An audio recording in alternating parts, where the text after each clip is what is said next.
Today we're doing a back and biceps workout, and the main thing we're doing right now is going to target the lats and the upper back by doing pull-ups. Before doing pull-ups every single time, we start with the stretch is just hanging from the bar.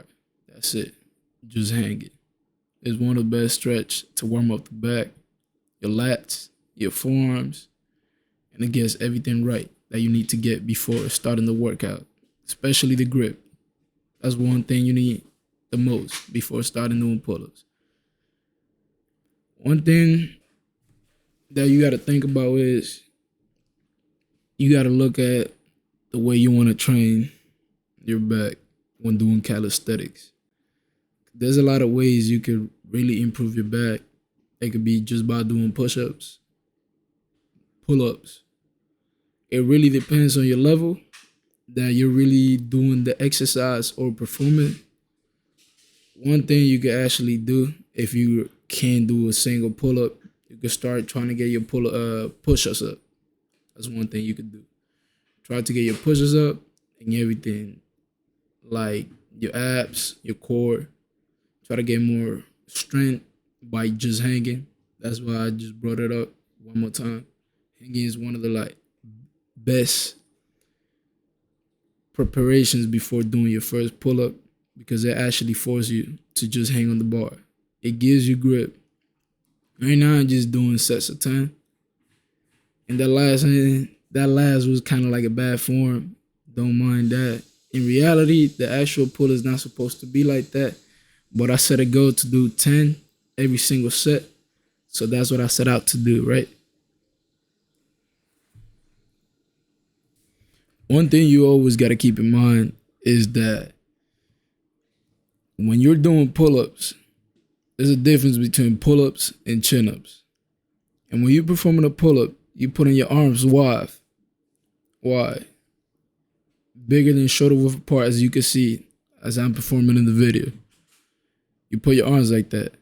And what you do, you try to pull yourself up, chin over the bar, as high as you can. I'm not saying a muscle up, but chin over the bar. And try to do it with perfect form in that sense. You got to have that motion in order to have a perfect pull-up. All the way up, all the way down. With no kicking, no movement.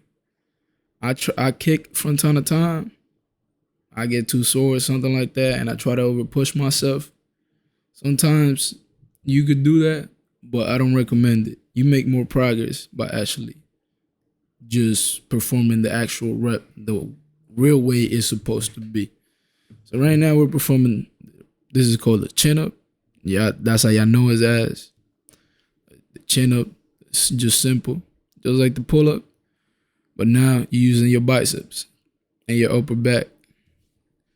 So with this, one thing you got to keep in mind, you always locked out your arms all the way down. Always locked out your arms. One mistake people make is that they probably do a chin up and go halfway down and try to come back up.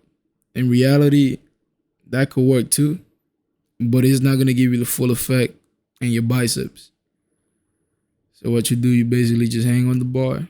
You hang all the way down and go all the way up. Just as simple as that. It's really just performing the same motion as the pull-up. One thing to keep in mind about the chin-up is could be easier to do than the actual pull-up for some reason. Some people might be able to do a chin-up right before a pull-up. So if you can't do pull-ups, the best thing to do and to try to start doing before doing your first pull-up is really just getting the chin-ups down. That really helped out a lot in calisthenics because you might be stronger with your biceps or you might have more strength. This right here is just holding at the highest you can. Just keeping it right there. It works for your lats and your shoulders. Basically, while just holding it, it burns out everything in your back. I'm telling you, it makes you sore, feel like crazy. You gotta go up and hold it. This is one exercise that will really help you out a lot with just pulling yourself. Everything right here we're just showing you is just back, biceps, and a little bit of shoulders. This push-up right here will really target your lats. It will target your traps and your back. So this is really good for building back muscles on the upper back when you inch and arch yourself all the way down. To be honest, this push-up really doesn't have a name, and if it does, y'all can put it in the comments and help me out with that. But this is something that I've been doing since I was back in high school. A friend put me onto it. He used to do just straight calisthenics, and that's really just how I got into the push-up. But